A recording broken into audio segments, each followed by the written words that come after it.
Puisque philosopher, c'est essayer de penser contre soi-même, nous aimerions mener ici une réflexion sur le masculin et le féminin qui ne se situe pas, comme on pourrait s'y attendre étant donné l'ère du temps, sur le terrain de la psychologie sociale ou du droit, mais sur celui de la théologie, qui, à n'en pas douter, fait partie du vaste champ de la philo, mais est souvent peu exploré. Or, de ce point de vue, le personnage, qu'il soit réel ou imaginaire, de l'ange et l'expression le sexe des anges peuvent se révéler intéressants. De quoi s'agit-il ? En référence à la pensée médiévale, discuter sur le sexe des anges signifie que l'on perd du temps à débattre de choses futiles ou que l'on s'attarde sur des détails sans importance en perdant de vue les priorités concrètes du moment. Une autre question ironique allant en ce sens consiste à se demander combien d'anges peuvent bien danser sur la tête d'une épingle. Elle exprime elle aussi le fait que l'on polémique au sujet de questions oiseuses, que certains penseurs considèrent d'ailleurs comme étant des interrogations philosophiques sans importance, Kant, Carnap ou Wittgenstein, les réduisant par exemple à des questions métaphysiques proches du dérangement mental, à des problèmes absurdes qui ne risquent pas de trouver de solution puisqu'ils n'ont même pas de sens, tandis que les gens sérieux s'adonnent plutôt aux mathématiques ou aux sciences empiriques, biologie, astrophysique, etc. Ce serait aussi le cas d'un étrange questionnement sur le sexe des anges, mais il ne s'agit bien sûr là que d'une expression ou d'une légende, et on ne retrouve aucune trace historique d'un réel débat théologique ou religieux au sujet. La raison en est simple, les anges sont explicitement définis par les monothéismes comme des êtres surnaturels, purs et immatériels, créés par Dieu, bienheureux et dénués de besoins tels que la nutrition ou la reproduction. Dans l'Ancien Testament, ils sont néanmoins parfois décrits comme de véritables monstres. Ézéchiel, voyant par exemple lui apparaître un trône apeurant ressemblant à une roue avec plein de paires-dieux. Cela n'est pas d'ailleurs très étonnant puisque Yahvé, dans l'Ancien Testament, est un Dieu colère qui aime surveiller et punir les hommes et être craint par eux. Mais dès le début du Moyen-Âge, les chrétiens insistent sur les faits que les anges sont dépourvus de corps et de sexualité, et c'est pourquoi ils sont alors représentés sous la forme d'innocents bambins, vêtus de blanc ou d'androgynes, au point que des prêtres y ont vu une connotation homosexuelle ou transgenre, eux qui sont, il est vrai, peu wokéiels, et très attachés à une vision naturaliste et genrée de l'humanité. Les chérubins, séraphins, trônes, etc. sont ailés, ce qui est une façon symbolique d'exprimer leur vélocité et leur appartenance au ciel. Ils apparaissent aussi dans le Coran sous le nom des Malaïkas et sont surtout représentés par les catholiques qui sont assez iconophiles.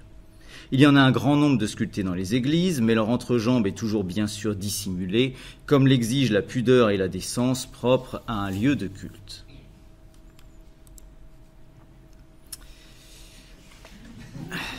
On les retrouve aujourd'hui aussi dans la pop culture, à la télé ou dans certains mangas.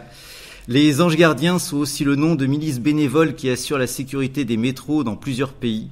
Et on qualifie volontiers d'ange une personne dont la gentillesse et la mignonitude sont particulièrement touchantes.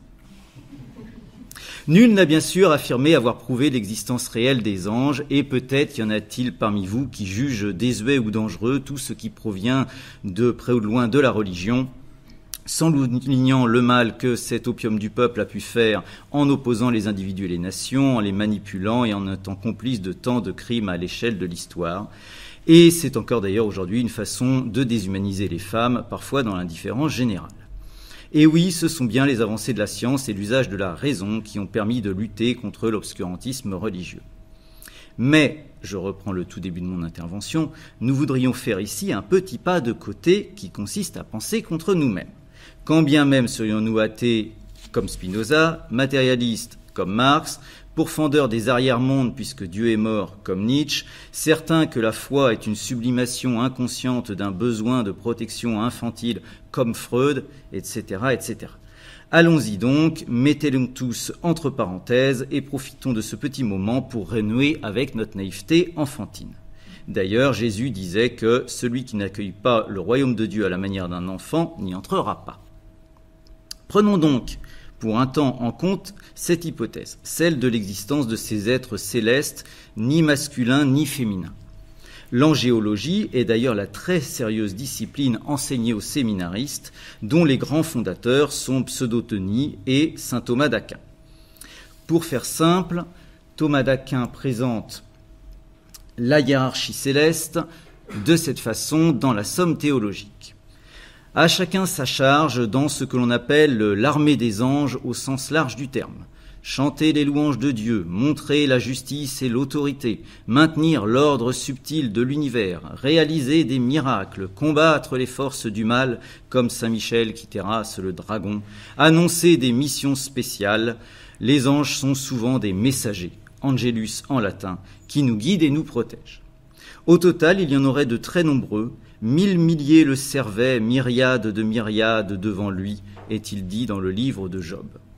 Et il est dit dans les psaumes que les anges sont heureux de nous voir en paix, sans nous soucier de ce sur quoi nous n'avons pas prise, c'est cool, ils sont stoïciens, et de nous voir aussi rire, car leur rire monte jusqu'à eux. Vous me direz peut-être que si elle existe, la présence des anges est très discrète, mais cela correspond bien à l'humilité. Cette vertu centrale chez Pascal, par exemple, est certes bien peu à la mode, qui nous fait reconnaître notre petitesse et, comme le dit Pascal, notre misère.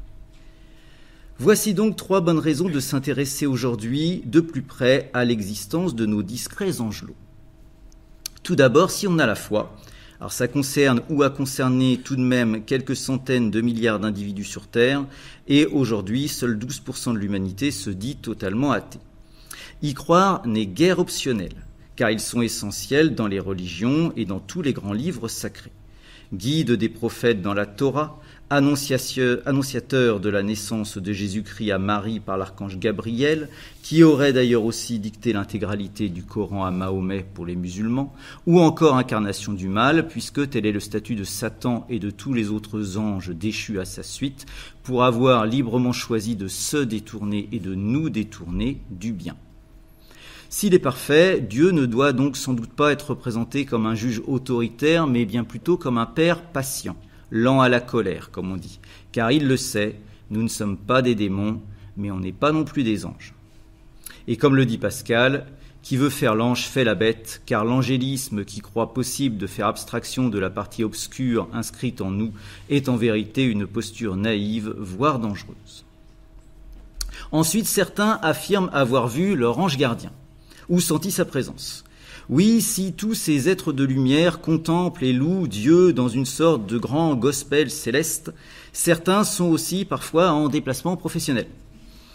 On peut n'y voir qu'une version de la magie des fées ou des génies des contes d'Orient, mais l'Église reconnaît bel et bien l'existence des anges gardiens, je ne savais pas, qui ont pour mission de nous protéger et de nous donner un petit coup de pouce pour être meilleurs.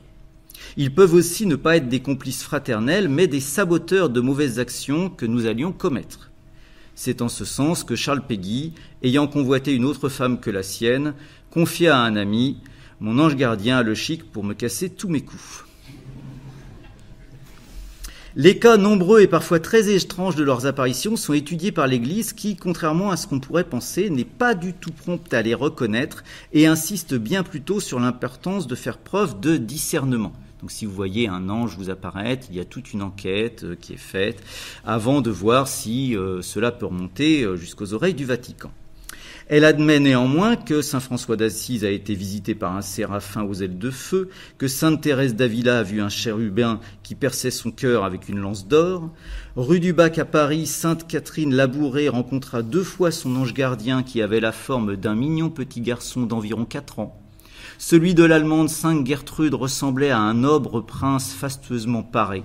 Celui de Saint Jean de la Croix, qu'il appelait affectueusement Lauriel, était ailé, couronné et plus brillant que le soleil. Comme d'autres mystiques, Maria Valtorta, si vous ne connaissez pas, vous taperez ça sur Internet, c'est assez étonnant. Maria Valtorta aurait elle aussi vu son ange gardien, elle l'aurait écouté et aurait retranscrit ses enseignements. Devenue infirme, elle écrivit ses enseignements, comme aussi d'autres livres, dont les 5000 pages du troublant Évangile tel qu'il m'a été révélé, d'une façon assez inexplicable, seule dans son lit, d'un seul jet et sans posséder ni consulter d'ouvrage. Ces révélations très détaillées sur la vie de Jésus se sont toutes avérées plausibles ou historiquement exactes et sont étudiées par différents scientifiques.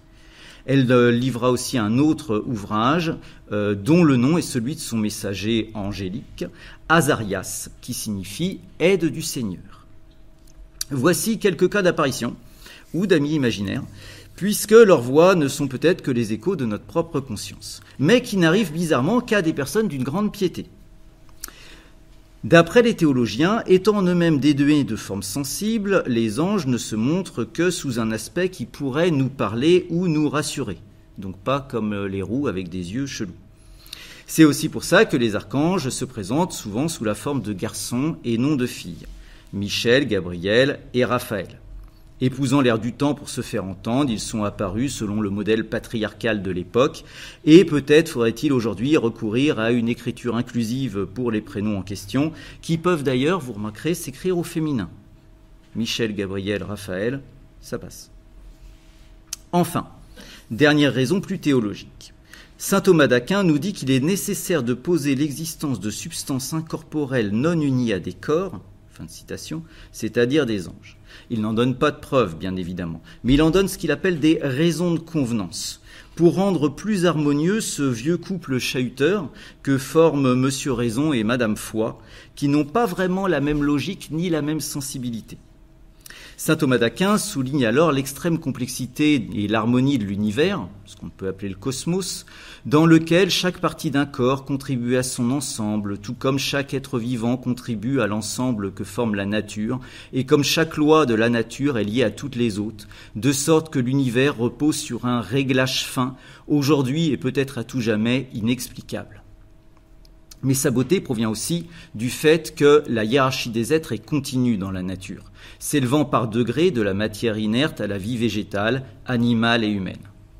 Or, il y a un véritable gouffre entre l'humain, être imparfait et doué d'un esprit lié à un corps, et Dieu, qui serait pur esprit et parfait. Ce serait donc la hiérarchie des anges qui viendrait logiquement combler cet espace vide, puisqu'ils sont des êtres intelligents comme les humains, mais non unis à des corps et presque incapables de commettre le mal.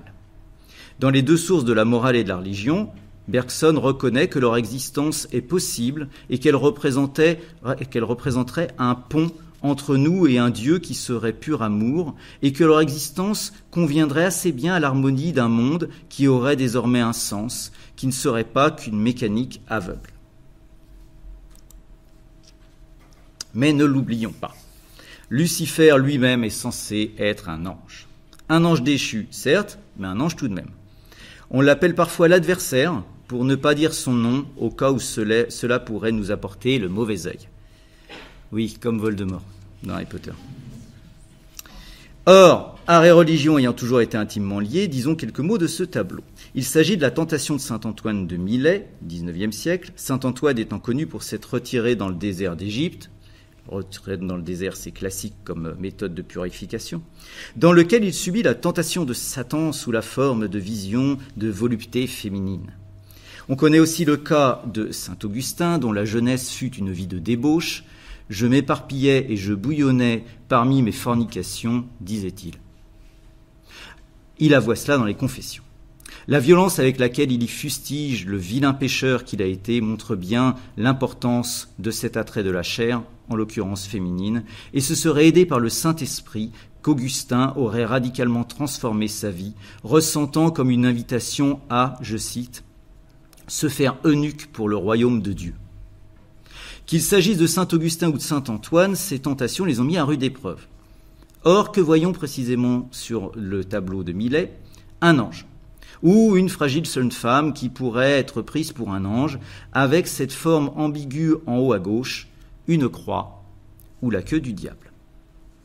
Ce n'est pas pour rien que ce triste cire, terrassé par l'archange Saint-Michel sur le tableau à côté de Raphaël, est surnommé le malin. Satan est ce que l'on appelle aujourd'hui un pervers narcissique toxique. Extrêmement doué pour trouver nos points faibles d'hommes ou de femmes et pour nous séduire en nous donnant 1000 bonnes raisons de succomber à notre petit péché préféré, paresse, égoïsme, addiction, c'est à vous de voir. Il est plus fondamentalement la cause même du péché originel et l'une de ses plus grandes ruses est peut-être d'avoir fini par nous faire croire qu'il n'existait pas. Comme le disent souvent les théologiens, on ne négocie pas et on ne discute pas avec ce type. On lui ferme la porte, un point c'est tout. Vade retro, Satana. Pour que cette porte tienne bon face à notre grande fragilité, certains vont voir un psy, d'autres prennent des médicaments, d'autres téléchargent Petit Bambou, d'autres prient les saints et les anges. Heidegger affirmait que l'homme est le berger de l'être et une sentinelle aux portes du néant. On pourrait dire que l'ange est le berger de l'être supérieur et une sentinelle aux portes de notre propre néant intérieur. Il est vrai que le péché originel a souvent été lié au sexe et a été présenté dans les catéchismes comme une maladie sexuellement transmissible depuis Adam et Ève. Mais l'amour charnel respectueux et fidèle reste vertueux, comme le chante le Cantique des Cantiques. Certes, les anges ne sont ni masculins ni féminins. Les saints sont assez peu portés sur la chose. Tandis que les prêtres et les nonnes font vœu de chasteté comme si le sexe était un domaine démoniaque. Mais l'on remarquera que toutes ces personnes, si elles ne sont pas libidineuses, ne sont pas non plus aliénées par le narcissisme, le ressentiment ou l'attachement à l'argent. L'androgynie et la virginité des anges n'ont donc rien de vraiment sexuel, mais représentent bien plutôt leur pacifisme et leur pureté morale.